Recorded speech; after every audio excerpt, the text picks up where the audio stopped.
Good morning, students. Uh, I'm Dr. Pujita, Assistant Professor of Pulmonology.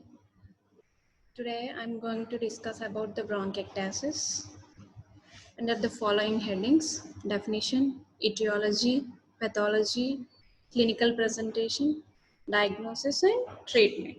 Then coming to definition of bronchiectasis. What is bronchos? Bronchos means airways. Ectasia means dilatation. Bronchiectasis is a morphological term used to describe abnormal, irreversibly dilated, and often thick-walled bronchi.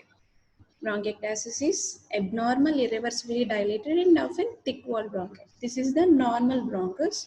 This is the bronchiectatic airway. It is dilated airway. In normal bronchus, there is a normal amount of mucus glands, cilia are present. In bronchiectatic airways, there is loss of cilia, abundant amount of mucus because of mucus gland hyperplasia that we'll discuss later under pathology, and also destruction of walls. It is irreversibly dilated and destruction of walls and thick walled bronchi. This is bronchiectasis. Mm, It is first described by Laennec in 19th century. The term bronchiectasis is described by Laennec. Sir William Osler said that it is due to congenital abnormality associated with inflammatory changes in the bronchi. Then coming to etiology of bronchiectasis, these are the various etiologies. It is due to post-infectious cause because of bacterial infections, viral infections, tubercular or non-tubercular mycobacterial infections. The common bacteria are Haemophilus influenza, Pseudomonas, Klebsiella species. Pseudomonas aeruginosa is a common causative organism in patients with already damaged lung tissues. In patients with COPDs and previously diseased lungs, the organism commonly is Pseudomonas aeruginosa. Klebsiella species, Staphylococcus, Mycobacterium tuberculosis, and non-tuberculous mycobacteria are also common causes for bronchiectasis. Coming to viral etiologies, measles virus is common in cases of children before vaccination. Measles associated pneumonia is the common causative agent for bronchiectasis in cases of children. And also other viral etiologies are pertussis, influenza virus, herpes simplex, and certain types of adenoviruses. These are the post-infectious causes of bronchiectasis. The other are immunodeficiencies. Immunoglobulin deficiencies like common variable immunoglobulin deficiency, selective IgA deficiency, or any IgG subclass deficiency or specific antibody deficiency. These are the immunodeficiency causes of bronchiectasis. And the others are impaired mucociliary clearance. In cases of cystic fibrosis, primary ciliary dyskinesias, and Young syndrome. In this, main mechanism for development of bronchiectasis is impaired mucociliary clearance. Then others are connective tissue diseases like rheumatoid arthritis, Sjogren's syndrome, Marfan syndrome, and allergic bronchopulmonary aspergillosis. These are the connective tissue disorders, some connective tissue disorders associated with bronchiectasis because of autoimmune changes. In cases of idiopathic interstitial pneumonia, sarcoidosis, post-TB fibrosis, we observe traction bronchiectasis. Then coming to mechanical obstruction, bronchiectasis is mainly focal or diffuse. Focal bronchiectasis is located to one particular segment or one particular lobe. In cases of foreign body aspiration, any intrabronchial tumors like carcinoids, endobronchial lipomas, other tumors, or extrinsic compression due to lymphadenopathy. In cases of TB lymphadenopathy, commonly in children, uh, a childhood age group mainly presented with TB lymphadenopathy, causing compression of right middle lobe, leading to right middle lobe bronchiectasis, that is Brock syndrome. This is mechanical obstruction causing focal bronchiectasis. The other etiologies include aspirations. In patients with recurrent aspirations leading to aspiration pneumonia followed by bronchiectasis, repeated pneumonias leading to permanent destructive changes of the bronchi leading to bronchiectasis. And the others are alpha-1 antitrypsin deficiency. Alpha-1 antitrypsin deficiency leading to emphysema, destruction of walls leading to bronchiectasis.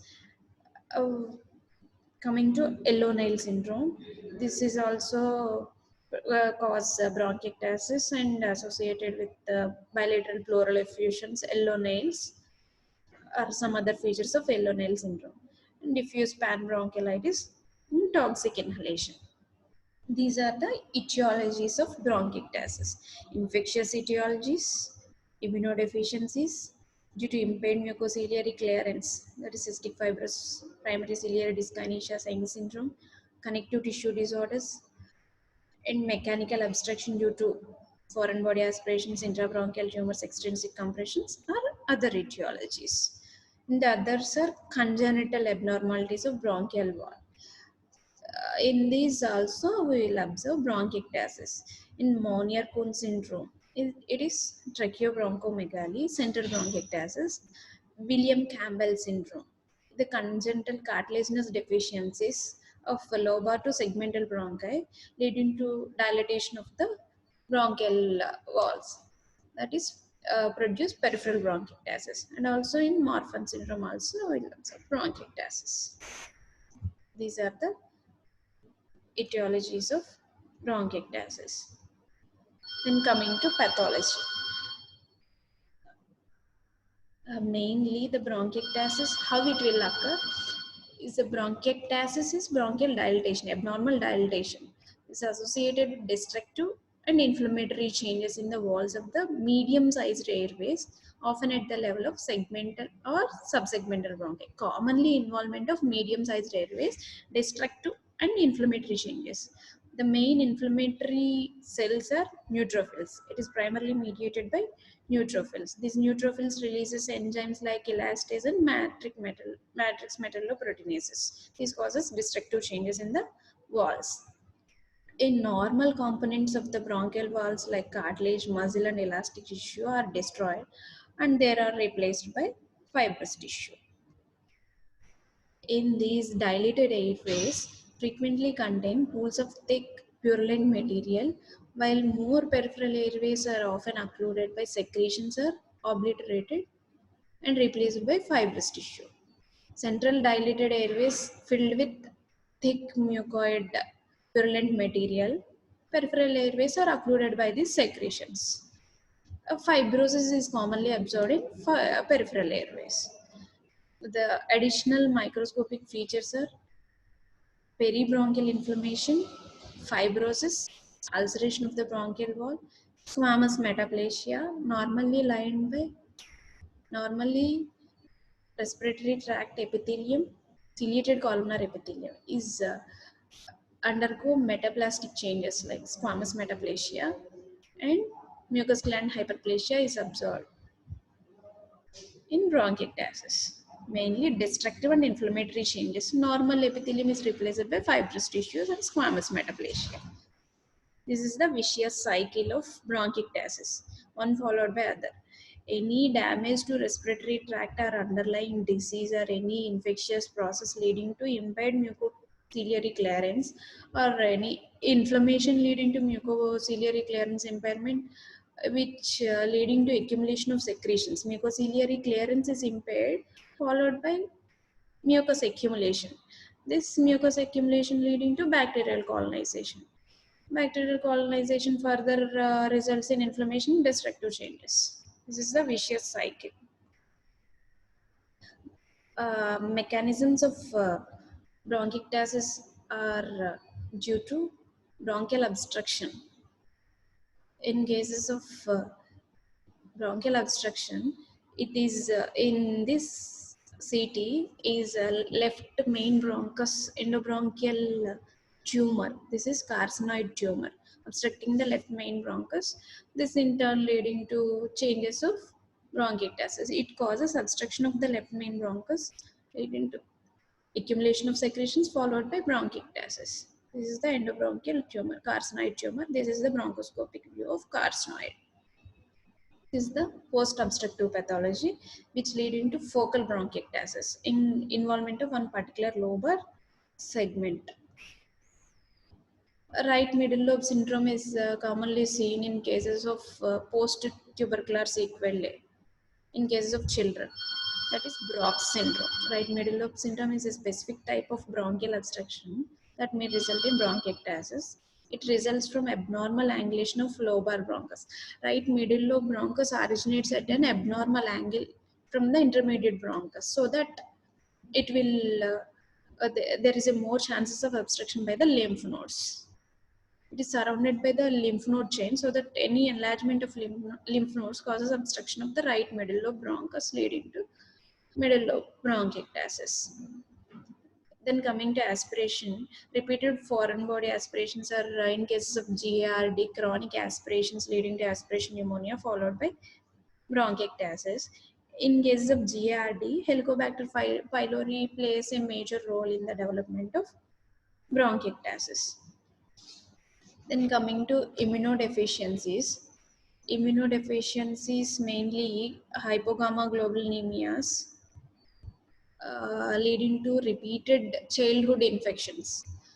In patients with hypogammaglobulinemia, usually present in childhood with repeated sinus or pulmonary infections.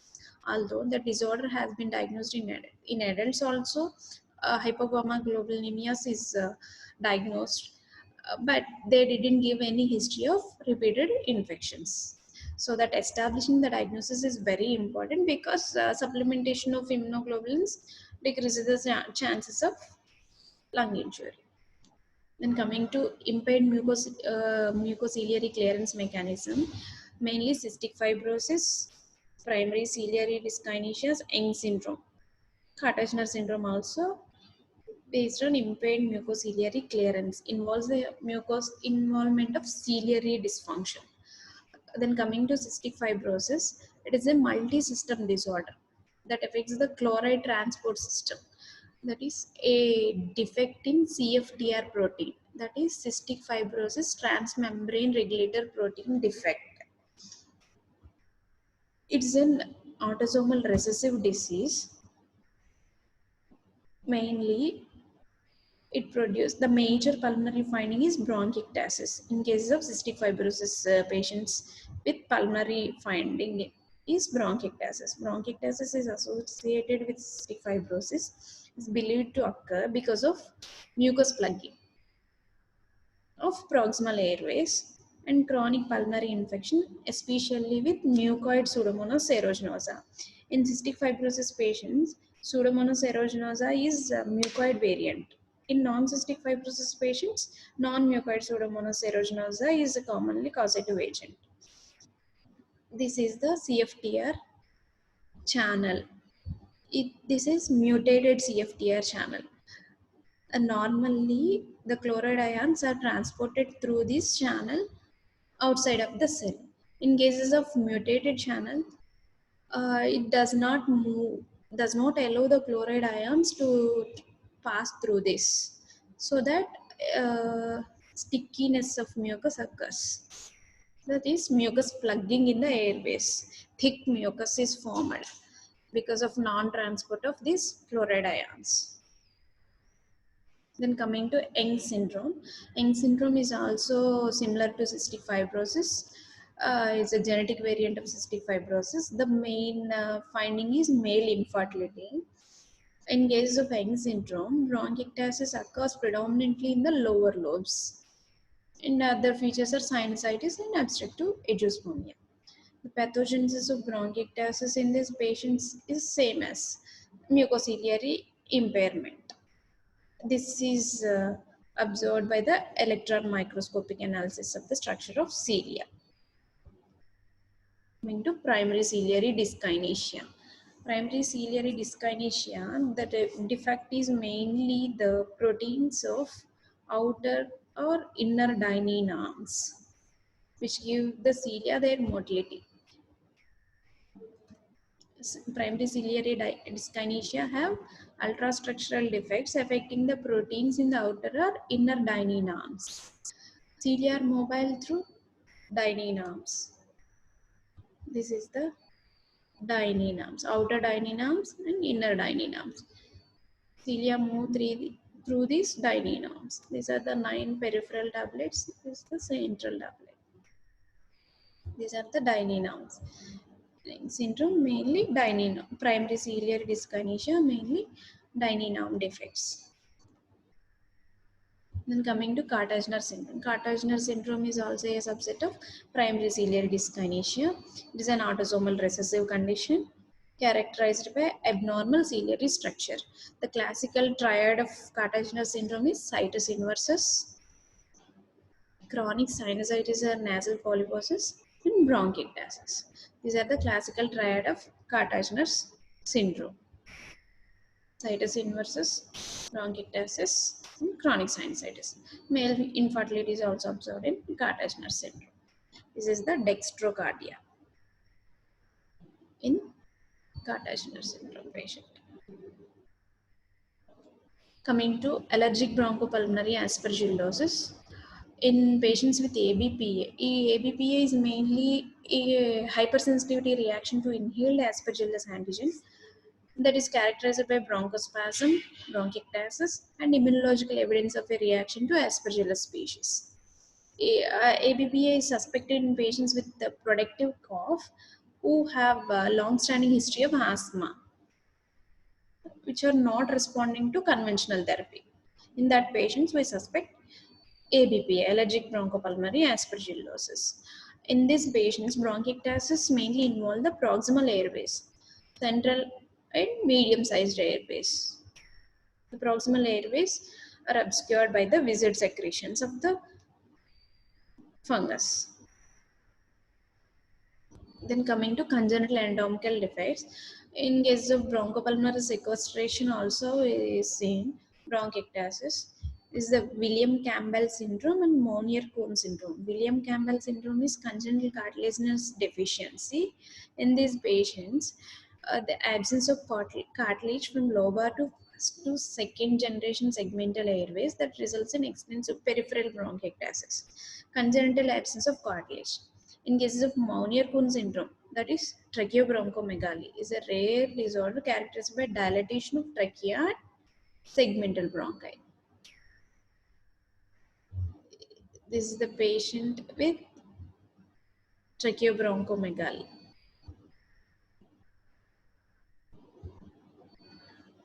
Enlarged tracheal diameter and the presence of diverticula also, small diverticula. Patients with Monier-Cohn syndrome. And the other congenital abnormalities are Swyer-James syndrome. In that, unilateral hyperlucent lung observed likely is a developmental disturbance that leads to unilateral bronchiolitis, hyperinflation, and in some cases bronchiectasis also produced. Coming to Yellow-Nile syndrome is rare. In this case also bronchiectasis occur. And coming to clinical features. What are the clinical features of bronchiectasis? Mainly the patient presented with cough, chronic cough with copious amounts of expectoration. Patient complaining to us with chronic cough with copious amount of expectoration in 98% of the patients.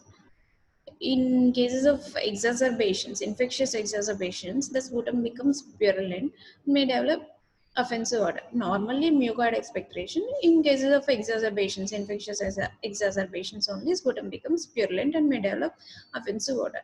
In the previous days, based on the amount of sputum expectoration, the bronchiectasis is divided into mild, moderate, and severe variety. Mild is expectoration is less than 10 ml, moderate is expectoration of 10 to 150 ml of sputum, severe is more than 150 ml. In some cases, dry bronchiectasis is seen. Expectoration is nil. In post-tubercular bronchiectasis, it's a sequel of tuberculosis. In that case, dry bronchiectasis is seen. It is commonly associated with hemoptysis. Dry bronchiectasis commonly manifest with an episodic amount of hemoptysis. And the other clinical findings are hemoptysis, dyspnea, wheezing, chest pain, fatigue, fever, urinary incontinence. These are the other common clinical symptoms seen in cases of bronchiectasis patients. Hemoptysis is also common in patients with bronchiectasis. Why hemoptysis occurs in this bronchiectasis patients? Normal pulmonary arterial circulation is disturbed in patients with bronchiectasis because of destruction of walls of the bronchi. The pulmonary circulation is disturbed. There is a formation of collaterals. Bronchopulmonary anastomosis are formed in bronchiectasis patients. In cases of abnormal bouts of cough, so that rupture of collaterals will occur, so that hemoptysis occurs in the patients with bronchiectasis.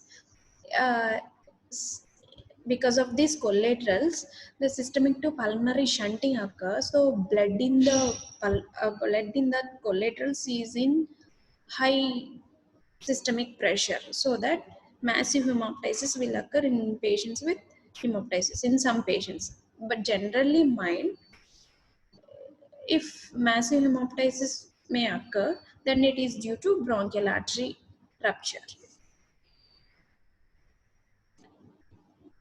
Coming to dyspnea, dyspnea commonly observed in patients with extensive bronchiectasis observed in chest X-ray. Wheezing is seen in some patients with other associated comorbid conditions like asthma and COPD. Chest pain, some patients complaining of chest pain because of secondary bacterial infections forming pneumonias. Majority of the patients complaining of fatigue because of increased caloric requirements associated with increased work of coughing and clearing secretions. So that majority of the patients complaining of fatigue. Fever in patients with infectious exacerbations. And also some patients complaining of urinary incontinence because of abnormal excessive cough. There is urinary incontinence in some patients. Coming to physical signs. Common signs in bronchiectasis are crackles. Early inspiratory and mid inspiratory crackles are observed in patients with bronchiectasis, and wheeze in patients with associated COPD or bronchial asthmas. Clubbing, digital clubbing is an inconsistent finding, is seen in approximately 2 to 3% of the patients. It is more frequent in patients with moderate to severe bronchiectasis. Otherwise, clubbing generally not occurs in bronchiectasis. It is an end stage finding. The signs of cor pulmonale also occur in some patients with severe bronchiectasis, moderate to severe bronchiectasis with hypoxemia. In that patients, right-sided heart failure may be observed, including peripheral right-sided heart failure is seen in patients with cor pulmonale. The major findings of cor pulmonale are raised JVP, peripheral edema, and hepatomegaly. Hepatojugular reflux is observed in patients with cor pulmonale. Then coming to diagnosis. How will you diagnose the patients with bronchiectasis? When patients comes to you, then ask the thorough clinical history, then confirmed with chest X-ray followed by HRCT. HRCT is the confirmatory test for bronchiectasis. Whether it is bronchiectasis or not is confirmed by HRCT. And also congenital malformations like Monier-Kuhn syndrome, tracheobronchomegaly, and William Campbell syndrome are also diagnosed with HRCT. And in any bronchial obstructions like tumors, broncholithiasis, or any intrabronchial obstructions or bronchial obstructions are also seen by the HRCT. If this And also early initial tests are ordered, like complete blood count, CBP. In CBP, we observe elevated neutrophils, elevated WBC count, in some patients anemia, elevated WBC count with an increased percentage of neutrophils. And also in some cases, elevated eosinophils is also a finding in patients with ABPA, allergic bronchopulmonary aspergillosis patients. There is rise of eosinophils. Alternately, polycythemia is also seen in some patients with the chronic hypoxia. These are the common CBP findings observed in patients with bronchiectasis, and also order immunoglobulin levels IgA, IgM, IgG, IgE to rule out immunoglobulin deficiency. If etiological diagnosis is established, then treat the cause. If it is not established, then we order for specific tests like alpha 1 antitrypsin. Alpha 1 antitrypsin deficiency is seen in patients with emphysema. Emphysema, what is emphysema? Previously, sir has told to you about COPD. COPD commonly occurs in which age group? Elderly patients, above 60 is common. But in patients with alpha 1 antitrypsin deficiency, it is seen in patients with less than 45 years age group of the patients with emphysema. Lower lobe emphysema is seen in patients with uh, adults and younger age group, less than 45 years, due to alpha 1 antitrypsin deficiency. In that patients also bronchiectasis will occur. So we order for alpha 1 antitrypsin deficiency and sweat chloride test. If we suspect any cystic fibrosis, we order for sweat chloride test and also genetic testing. If we suspect any connective tissue disorders, then we do autoimmune profile like anti-nuclear antibodies, rheumatoid factor, anti-citrulline antibodies. In cases of any ABPA, any patient with the chronic non-responsive asthma, we suspect ABPA. Then we investigate total IgE levels and Aspergillus fumigatus specific antibodies, and also eosinophil count. Eosinophils also raised in patients with ABPA, and also central bronchiectasis and CT. In patients with primary ciliary dyskinesia, electron microscopic analysis of nasal or respiratory cilia. These are the specific tests. If any of these positive, then we treat the disease according to that. If these are also negative, then ask the history about repeated respiratory infections. In patients with the recurrent infections, then we diagnose it as post-infectious bronchiectasis. If the patient had no history of repeated respiratory infections, then ask the history about COPD, asthma, any GERD, gastroesophageal reflux, or yellow nail syndrome. If these are also negative, then we label it as idiopathic bronchiectasis. That is, etiology is unknown. This is the brief outline of bronchiectasis diagnosis.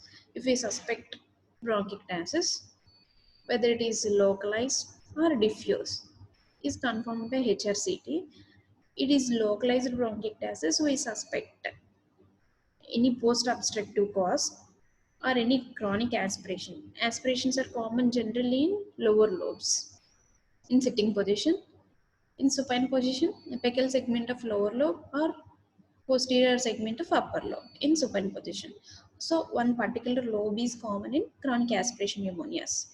Localized bronchiectasis is suspected in cases of post-obstruction chronic aspiration, in some cases of non-tuberculous mycobacterial diseases. If it is diffuse bronchiectasis, we think of either due to congenital malformations like Meunier-Kuhn, William Campbell, or primary ciliary dyskinesia with situs inversus, or other specific etiologies like cystic fibrosis, alpha 1 antitrypsin deficiencies, primary ciliary dyskinesias, ABPA, common variable immunoglobulin deficiencies in some patients with non-tuberculous mycobacterial infections. they may be localized or diffuse, non-tuberculous mycobacterial diseases. This is the brief outline of bronchiectasis. Based on the anatomical distribution, we suspect some etiologies. Bronchiectasis is commonly involves the lower lobes, right middle lobe, and lingula. Right middle lobe involvement alone suggests right middle lobe syndrome, an anatomical dysfunction or neoplastic cause with secondary mechanical obstruction. In cases of cystic fibrosis, mycobacterial tuberculosis infection, or chronic fungal infections, they tend to affect the upper lobes. Commonly involves the upper lobes. Upper lobe bronchiectasis in post-tubercular bronchiectasis, chronic fungal infections, although this is not universal. Commonly involves the upper lobes. But in cases of ABPA, involvement of central bronchi are common. So central bronchiectasis is commonly observed in patients with ABPA. And coming to sputum analysis, what are the other common investigations? First, we order about sputum analysis. Sputum gram stain or culture to rule out bacterial etiology or any other fungal infections. Gram stains, fungal stains, rule out any Pseudomonas species, E. coli. We rule out with sputum analysis. A chronic bacterial infection with non-mucoid Pseudomonas aeruginosa is becoming much more common in patients with non-cystic fibrosis. Cystic fibrosis patients, mucoid Pseudomonas aeruginosa. The presence of eosinophils and golden plaques containing hyphae suggests that Aspergillus species. Not a common finding, not a diagnostic finding, but in some patients we observe fungal hyphae in patients with ABPA. In atypical mycobacterial infections also, culture is the diagnostic test. The CBP, other investigations are routine investigations are CBC, complete blood picture, immunoglobulin levels, alpha-1 antitrypsin deficiencies, alpha-1 antitrypsin deficiency, and early age 45 years or less. Patients with emphysema at an early age. We suspect alpha-1 antitrypsin deficiency with absence of a recognized risk factors. Patient is a non-smoker, no occupational history. Then only we suspect alpha-1 antitrypsin deficiency. We ordered it for alpha-1 antitrypsin levels. Sweat chloride test for cystic fibrosis patients. That will be discussed in cystic fibrosis class in detail. Then Aspergillus praesbutans and serum total IgE levels. In patients with allergic bronchopulmonary aspergillosis. Major diagnostic criteria include serum IgE levels more than 1000 international units per ml in patients with ABPA or greater than twofold rise from baseline in patients with ABPA. Rise in serum IgE levels and also Aspergillus specific precipitants. A test for Aspergillus specific precipitants. In patients with connective tissue disorders, we order anti-nuclear antibody testing. Electron microscopic analysis of cilia in patients with primary ciliary dyskinesia. Then other tests are spirometry.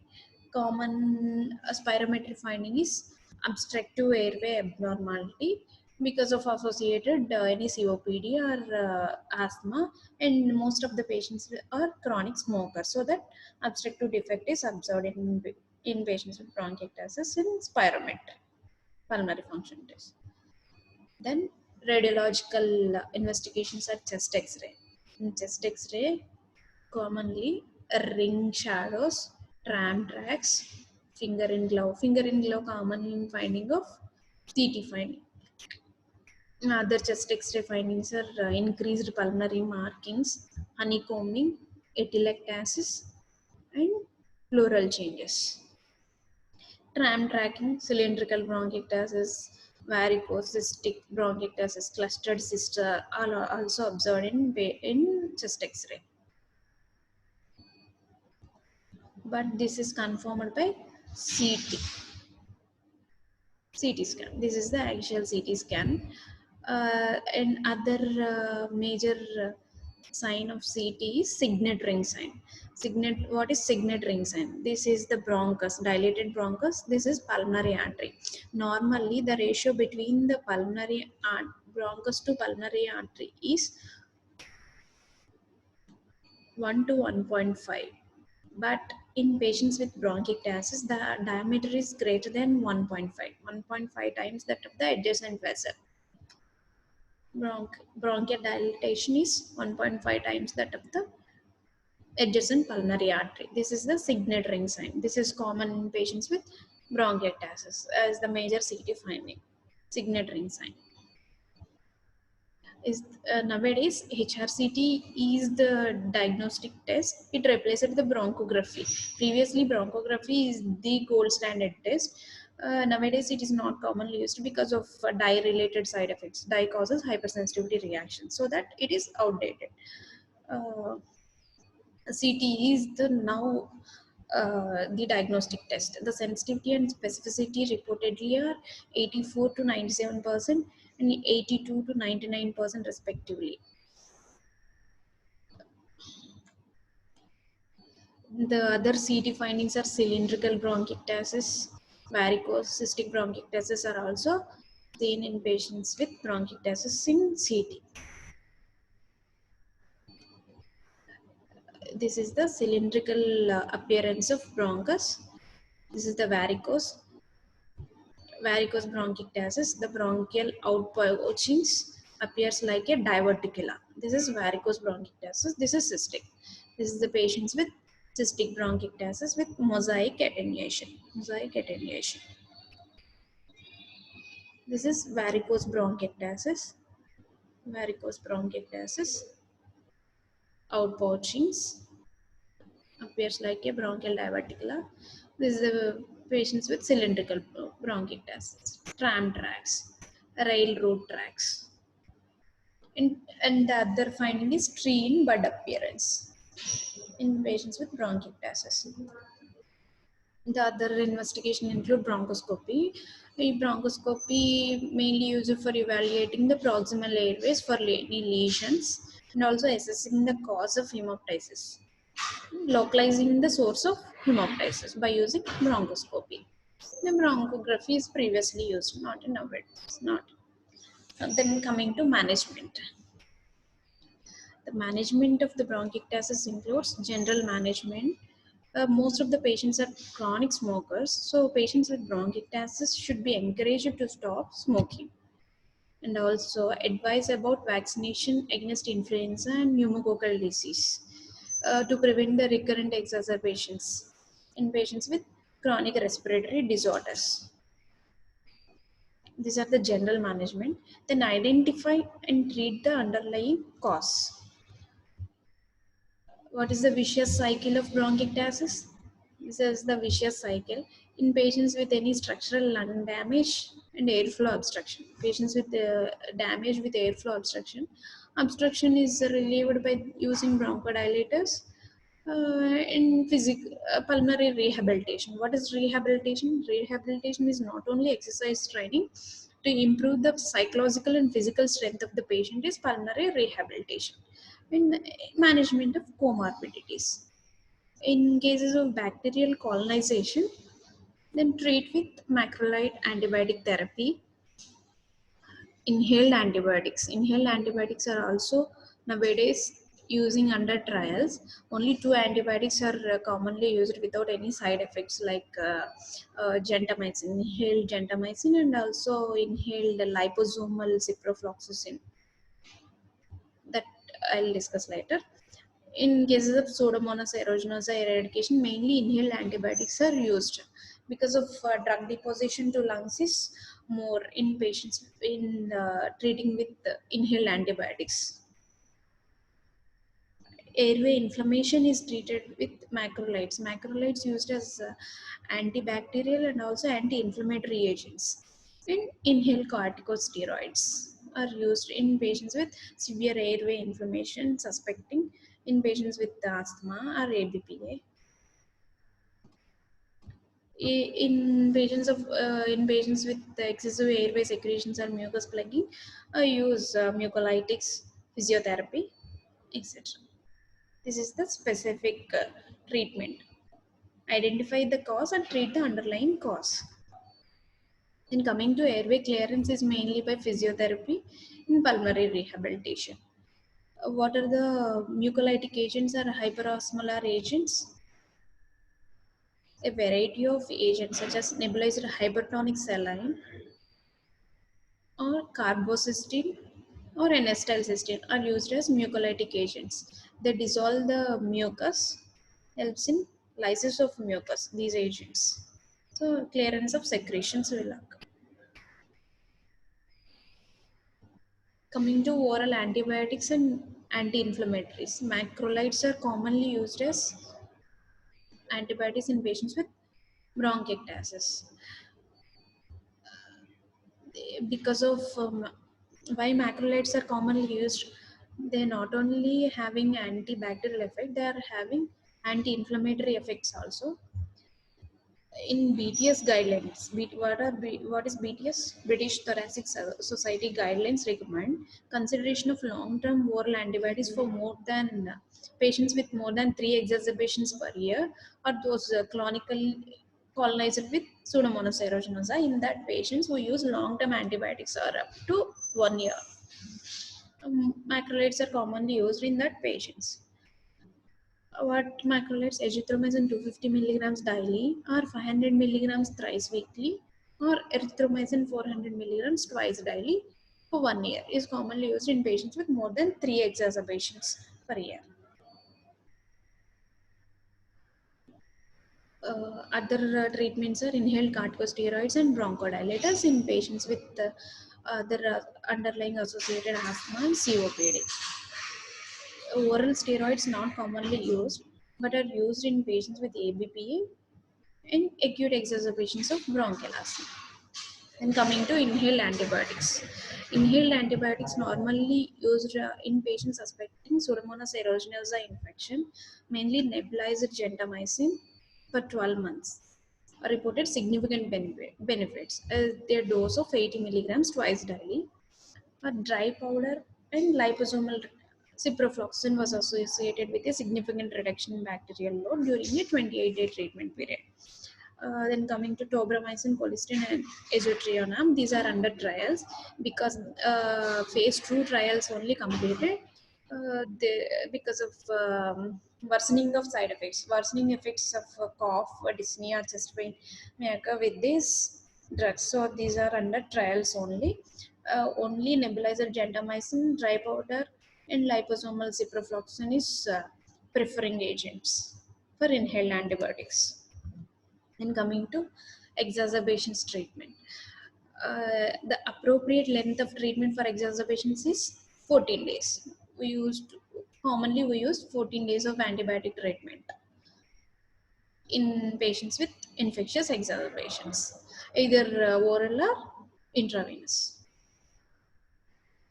Then surgery. What is the role of surgery in bronchiectasis? It's nowadays it is commonly we prescribe for surgery, but in patients with highly localized bronchiectasis with symptoms that cannot be controlled by maximal medical therapy, or in patients with massive hemoptysis with localized bronchiectasis, life-threatening infections or life-threatening massive hemoptysis, in that patients we refer for lobectomy or segmentectomy, but rarely employed. Surgery is rarely employed. This is the stepwise management for non-cystic fibrosis no, bronchiectasis patients. In patients with mild severity, we advise daily physiotherapy. In patients with moderately severe or persistent symptoms, despite of standard care, in that patients, regular physiotherapy plus adjuncts. What are the adjuncts? Hyperosmolar agents or mucolytic agents like N-acetylcysteine or carbocystine, hypertonic saline, along with considered macrolides, antibiotic therapy, or inhale corticosteroids in selected patients like COPD and asthma in moderately severe patients. In patients with severe bronchiectasis or persistent symptoms despite of standard care, in that patients, along with these, in patients with any hypoxia, we used to prescribe long-term oxygen therapy. In patients with hypoxia, instead of all this, the patient is not resolving symptoms, consider for lung transplantation and also for surgery, lobectomy or segmentectomy. This is the stepwise management. Thank you.